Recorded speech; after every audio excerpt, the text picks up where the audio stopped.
Hello, Crown Corner family. I truly hope you're doing well. I wanted to share a brief update with you all. Due to some personal matters that I need to focus on, I won't be able to narrate our beloved stories on Crown Corner for a short while, possibly a week or two. But please don't worry, I've arranged for a wonderful narrator to fill in during this period. I assure you the stories will continue to be as engaging and high quality as always. Meanwhile, I'll still be narrating on my other channel, Hidden Tale. It's become a bit challenging to manage narrating 4 videos each day on both channels under the current circumstances. I deeply appreciate your understanding and support during this time. It means a lot to me. I hope you continue to enjoy the stories on Crown Corner, and I look forward to returning and sharing more tales with you soon. Thank you for being such a fantastic community. And now let's move on with today's stories. For a bit of backstory, this happened about a few months ago. Me and my friend, both 14, had known this kid who used to go to our school last year, also 14, and we both hated him. Reasoning for this is that he was just an asshole to everyone. He's that person who joins in on a conversation and completely changes the subject to something else before. Also, another thing, he had a really good C. Don't remember the specs, but I remember he had an Oculus Rift, so I guess he had 1070, and he would put down others who had mid-range PCs, which included me and my friend. But let's start with the story. Note, L is my friend. This had happened during the school holidays for us and decided to meet at a mall to play some video games together. You might ask why we didn't just play online or just go to one of our houses, which was because he had really bad internet. This is in Australia. He doesn't have AC and my parents don't like people over at our house. Plus, I had some games that he didn't have and were pretty fun. So L decided to bring his laptop, and I told him I'd bring controllers and also my external SEU, which had games on. I find L and we find a good quiet space. Plug in earphones, plug in controllers, and start playing. We're gaming for about 20 minutes having fun, and then I feel a tap on my shoulder. I turn around thinking it's someone we knew, and turns out it's a middle-aged woman. Me. Hello, can I help you? Entitled, Mother, I see you guys are playing games. Could my son join you guys? She points at her kid and sees it's the kid that used to go to my school that me and Elle hate. I didn't want to seem like a jerk, so I politely say to her, "Oh, sorry, we only have 2 controllers and they're really expensive and don't want them damaged." Which was a lie. They were Xbox 360 controllers. Entitled, Mother, please, his dog had just died and he's really sad. I've been to this kid's house before. He was a jerk for a group assignment and no, he didn't have a dog. Me, I'm sorry, but still these controllers are almost $200 and would hate to see them damaged. Another lie to get her to leave. Entitled, Mother, come on, stop being so selfish. Either way, you guys are too old for video games. Even though we're all the same age. Me, I'm sorry, but I'm still going to have to say no, and I'm going to continue. Have a good day. Me and Elle put our earphones in and pick up our controllers. We resumed our game, and then we saw the mother go behind Elle's laptop and grab it by the screen.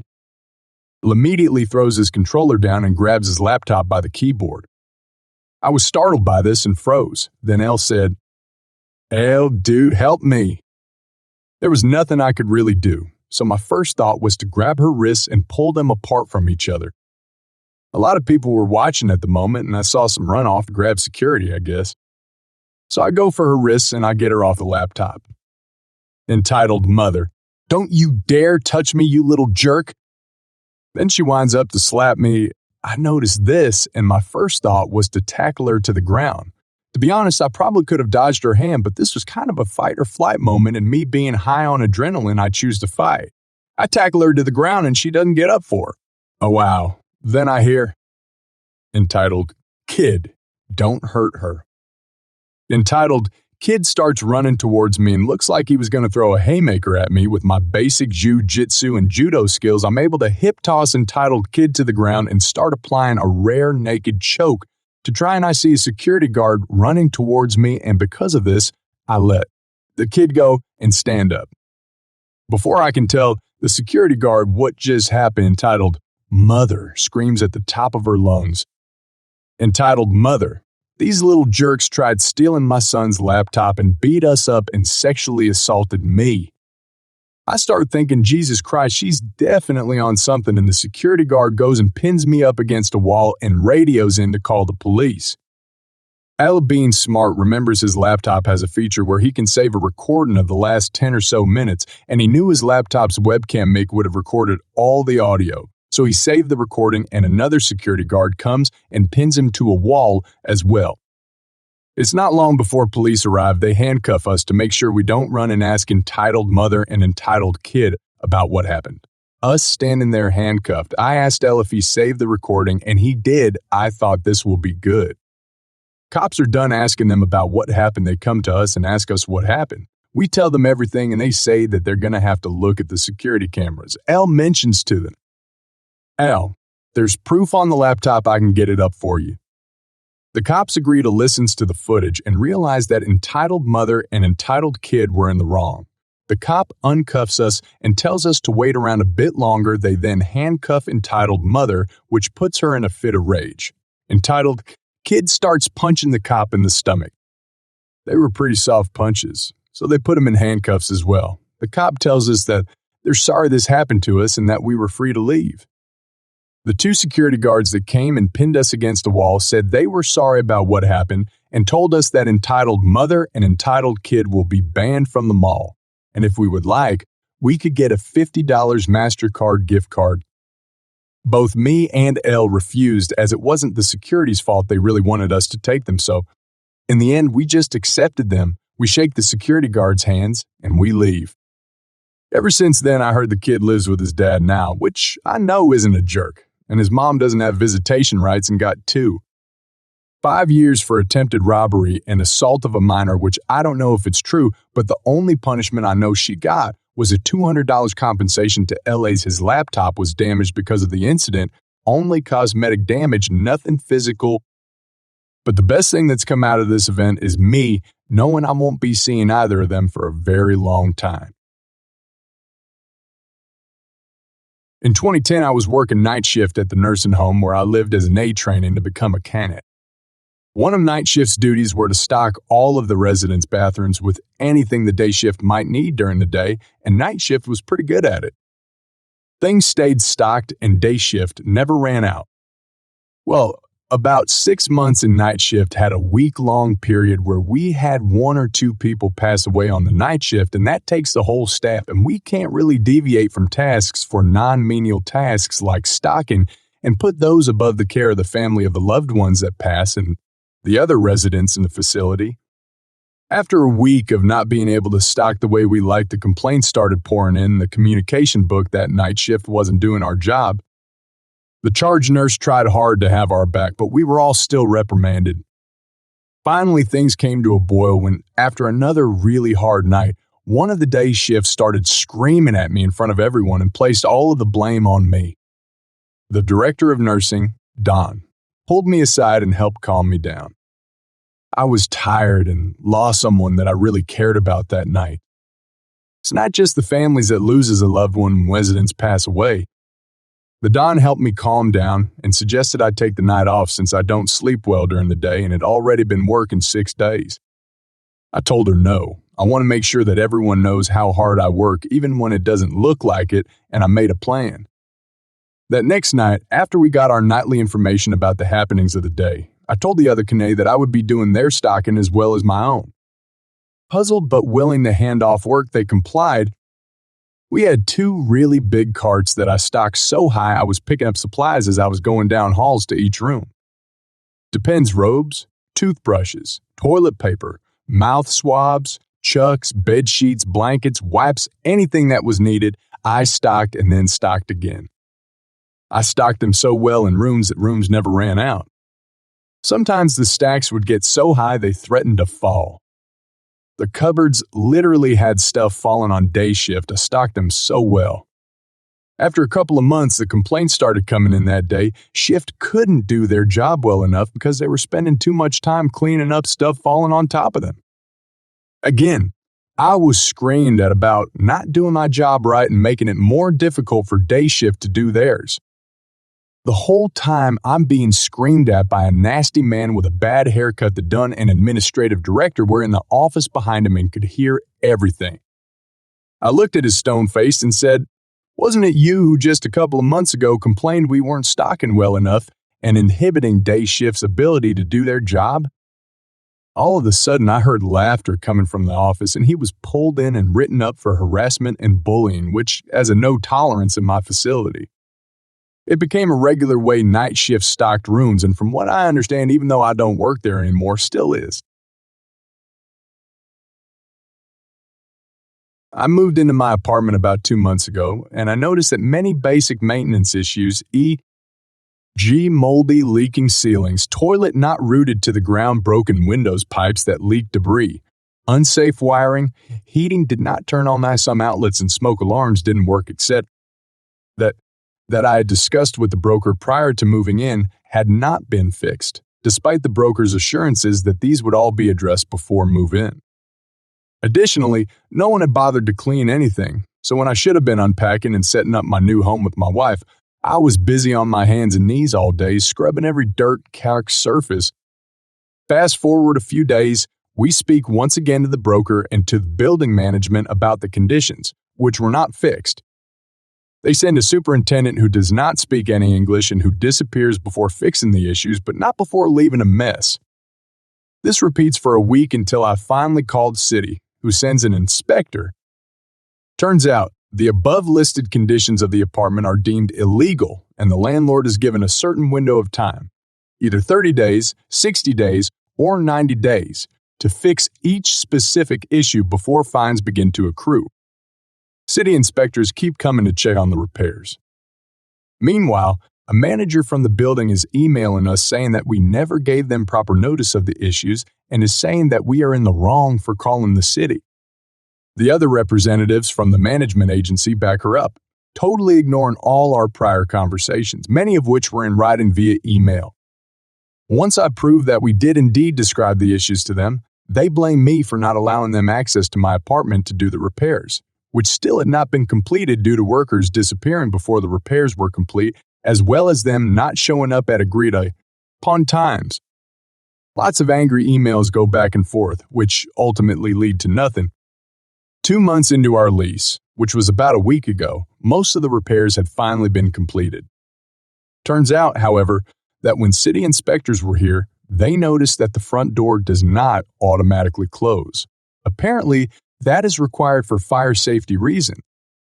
I honestly don't get it, but I don't particularly care, because at this point, I'm pissed. Workers were here to fix the door, while a city inspector came and told them that the door must close automatically from 30 degrees. Now, the workers don't seem to be so skilled in math, and they clearly were not able to estimate what a 30-degree angle looked like.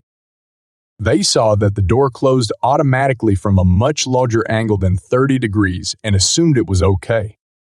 Tired of dealing with unreliable workers and the management in denial, I kept my knowledge to myself. After they left, I measured my door, which is 36 inches wide. If the door is open to a 30-degree angle, the door can be viewed as a hypotenuse of a right-angle triangle with degree measures of 30, 60, and 90.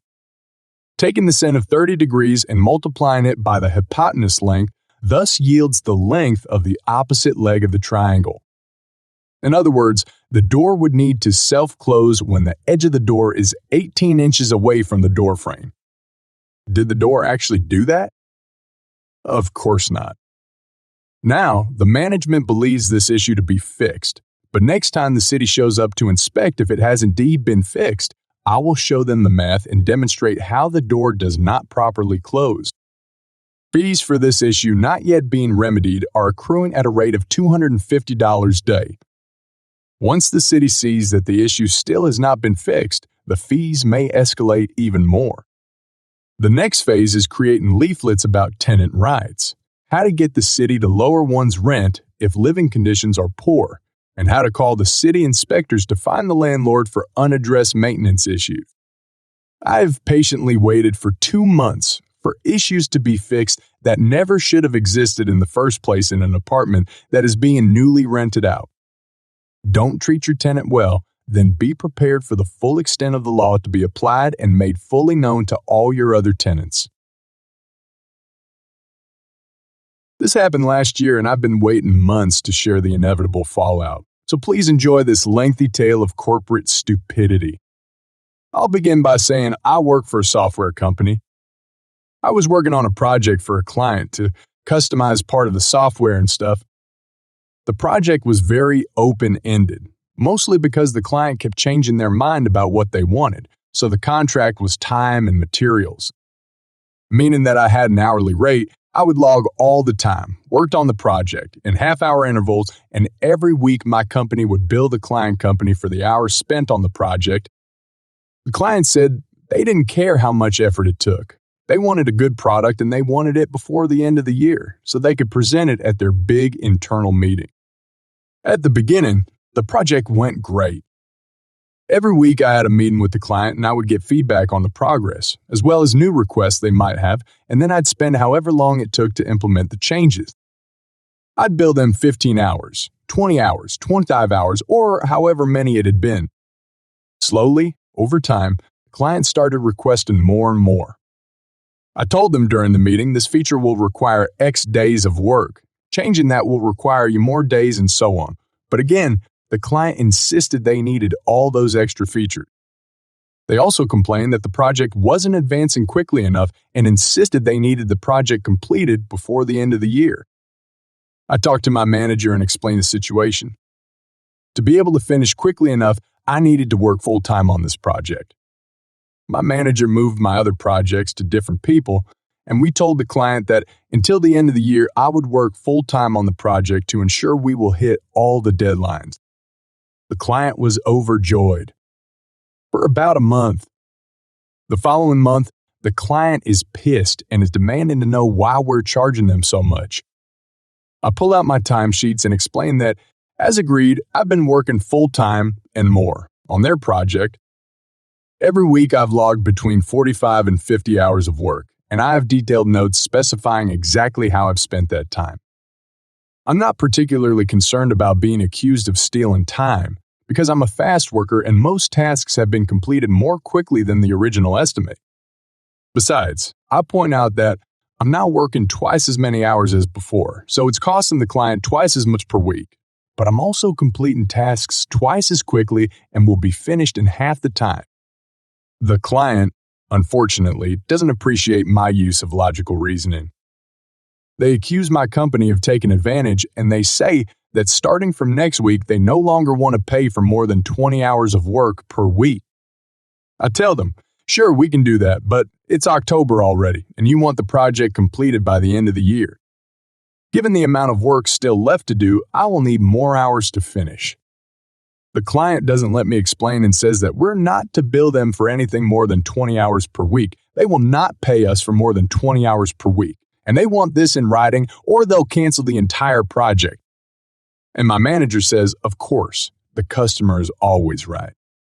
This was an evil, evil act of malicious compliance, so please read until the end before getting angry at my manager. He's a great guy. So my manager sends the client an email confirming that starting from a date T, my engagement with them will be capped at a maximum of 20 hours per week. He also attaches a spreadsheet of the estimated time to develop all the new features of the project, how many hours I'd spent so far, and how many hours I projected to spend to complete it. The client smugly acknowledges this. Before the end of the week, my manager gives me back my other project, as well as a new one. You see, at the time, we were understaffed because we were growing too quickly and we were getting more requests for new projects that we could handle. So there would have been no point in stealing hours from this client and pissing them off when we can take on a couple of new clients instead and bill everyone for the actual work and keep everyone happy. So, starting from next week, my new schedule is 20 hours with pissy client, 10 hours with client B, and 15 hours with client CA. It works great for me. It doesn't work that great for pissy client. At our next weekly meeting, one of the features they requested isn't ready yet. At the following meeting, I tell them we'll need to move the deadline for the next milestone by 2 weeks. Then it's the beginning of December, and they ask me if I would be able to make some last-minute changes and still deliver the project by the end of the year. And I say, oh, there's no way the project can be finished by the end of the year. We have yet another meeting with the client and my manager. My manager asks me why I'm missing this huge deadline. I say, do you remember when I was talking about all the work that still needed to be done and how long it would take? In October, we estimated the project needed another 60 days of work. I worked 10 days in October and 10 days in November because you said 20 hours max per week. It's going to take about 40 more days of work to finish the project. It's December. Even if I work overtime, there are not 40 days left before the end of the year. Manager is like, yep, makes perfect sense. Client does the shocked Pikachu face. They act like this is the first they've heard about not being able to meet the deadlines, even though I've been telling them for weeks. Unfortunately, they are the kind of person who never listens to what they don't want to hear. At first, they wanted the work done quickly, so they didn't think that if I worked more hours, I would bill them for more hours. Then they wanted to be billed for fewer hours, so they didn't consider that I would work fewer hours on the project and things would get done much more slowly. Unfortunately for the client, who would like to pretend that we were springing this on them at the last minute, we had tons of emails to show we had told them well in advance. My manager's email back in October had even included an estimate of when the project would be completed based on the number of hours worked per week. Our butt was well and truly covered. Now, as for the fallback, the client kicked and screamed and demanded that I go back to work on their project full-time, or even that my company should provide a second person to help me meet the deadline at the end of the year. January and the project is still unfinished, so you can guess how well that went. Client had to move the big presentation of the new software and was not happy about it, and about having to explain it all to their own CEO, but we told them very nicely in corporate tones to pound sand. I was already scheduled to work on 2 other projects for the next few months, and it had been hard enough to put me full-time on this project the first time. My manager is not going to leave another 2 clients hanging, especially not to please this pissy client who keeps changing their mind and threatens to cancel their contract every other week. As a company, we do our best to keep the client happy, but there's a limit to everything, especially when someone goes out of their way to not listen when we try to explain how cause and effect works.